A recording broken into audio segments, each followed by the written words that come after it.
Hello everyone! Welcome to my home art studio in Niwot, Colorado. This video is called Texturing a Landscape. This painting is called Diamond Lake, and in this video I will share several techniques I used, spackling paste from the hardware store, and simple tools to create a richly three-dimensional textured surface to paint on. Thanks for watching. My first step in creating a dimensional acrylic painting of Diamond Lake in Colorado started with a trip to the place. I brought home great memories and photos and used them to create a plan for the painting, just a small doodle. Next, I sketch and enlarge using a watercolor pencil on a primed, stretched canvas. I erase and shade the watercolor pencil with a wet rag. I secure the canvas to the easel with a belt strap. In this video, I will feature my texture and sculpt step. I will demo several techniques to apply actual three-dimensional texture to the art surface before I paint. My favorite spackling paste is 3M Patch and Primer from the hardware store. You can mix in paint to change the color. A wide palette knife is my favorite tool to press the paste onto the canvas. Here are some other tools I use to texture the art surface: palette knives, shapers, fork, combs, and brushes. I dip the tools in water first before using them in paste. I begin by pressing on thin layers of paste with a wide, flat palette knife to the top outline of the mountain range, and continue adding more layers for ridges, valleys, repeating the rhythms and contours I see. Paint is added to the white spackling paste so it will show in the video. I press the palette knife with paste and lightly drag it to create interesting textures and crevices. I spritz water frequently on the paste in the container to keep it moist and workable. The spackling paste dries in about 30 minutes. It adheres well to the canvas and is lightweight, so you can add more thin layers as needed any time during the texturing and painting process. I continue to work down the composition into the middle ground and foreground.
Tape is used to mask areas, create an edge, and hold stencils or cardboard in place.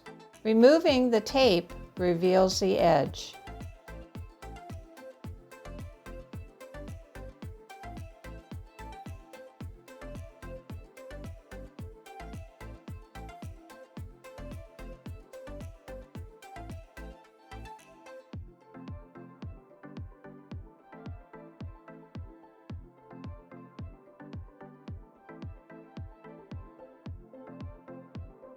I use a silicone brush to texture trees and tree-covered hillsides. The multiple line patterns add a rich textured surface representing foliage. I apply the paste using this tool directly and work over areas of paste put down with a wide palette knife. I continue to work down the composition to add more texture and grasses in the foreground.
A toothbrush dipped in paste adds creative three-dimensional marks, creating textured foliage for a bush or plant, grasses and scrapes on the path, leading the viewer into the painting.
A stiff round brush creates a smooth, curvy lines for wave rhythms in the lake. A wet rag removes unwanted paste.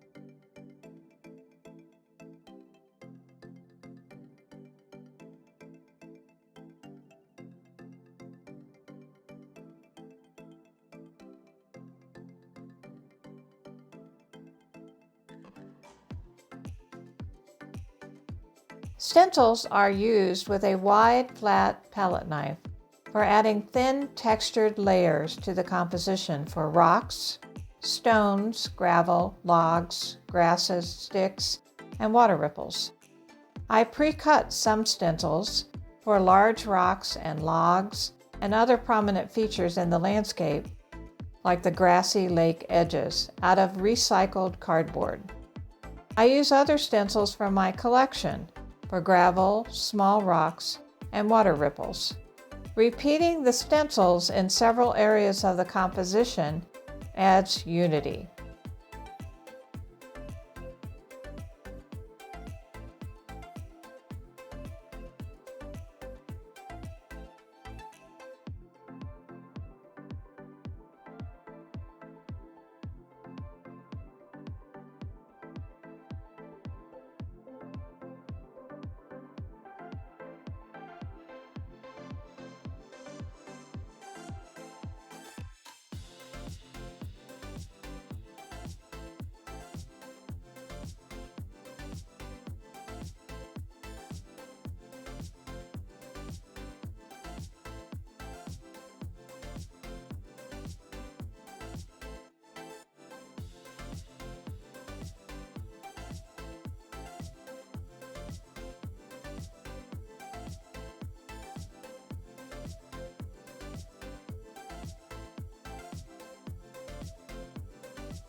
I store all plastic tools in water until I can clean them with a wet paper towel. I wipe the paste off of the stencils if I will use them again. I let the texture dry overnight. Here is a view of the three-dimensional textured surface.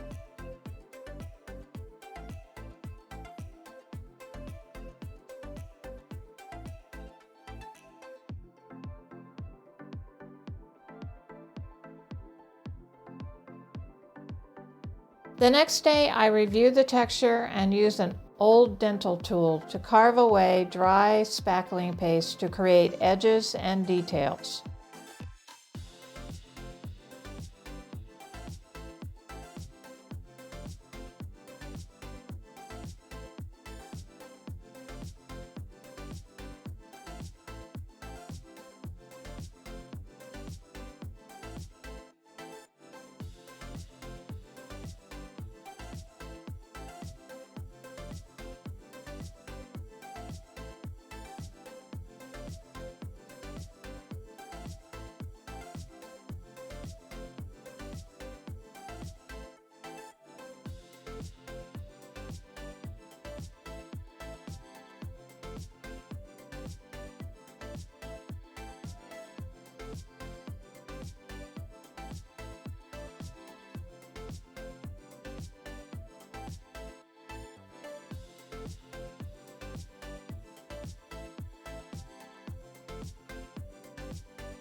I quickly sand the surface with a sanding block to remove sharp peaks.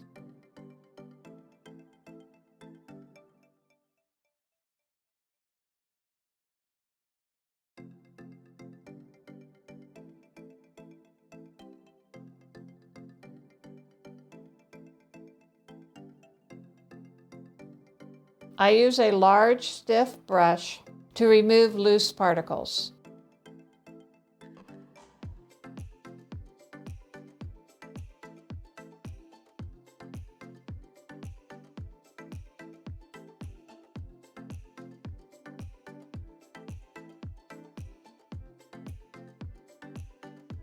Using clear gel and wrinkled tissue paper, I collage the clouds in the sky. I paint the clear gel under and over the tissue paper and push it around to create three-dimensional clouds. Collage is a great way to add texture to your composition. Some examples of items to add with clear gel are sand, paper, cardboard, broken egg, shells, wrinkled aluminum foil, cloth, and fibers.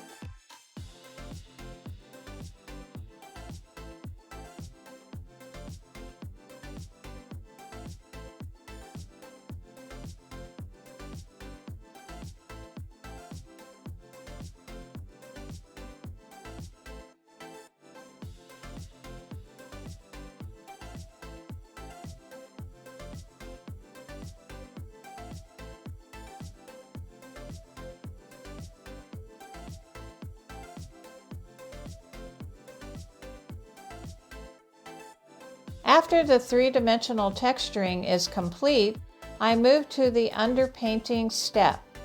I paint a warm color over the entire canvas to go with my cool landscape. I will allow this color to show through for unity. Using a stiff brush, I press the paint into all the three-dimensional textures and cover the canvas completely. I let it dry overnight. For the no tan step, I use dark purple and clear acrylic medium to play with the lights and darks of the composition.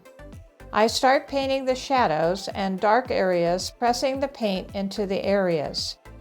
Lightly painting areas establishes middle tones. Not painting areas will be the lightest areas in the painting. No tan painting helps me establish light and shade and reveals the three-dimensional textured surface.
Here is the completed painting of Diamond Lake. I enhanced the three-dimensional textured surface with color contrast and layers of acrylic paint. The transparent acrylic paint layers mix with previous color layers to reveal the composition. The underpainting shows through and provides unity. Please view the description section for additional information about this video.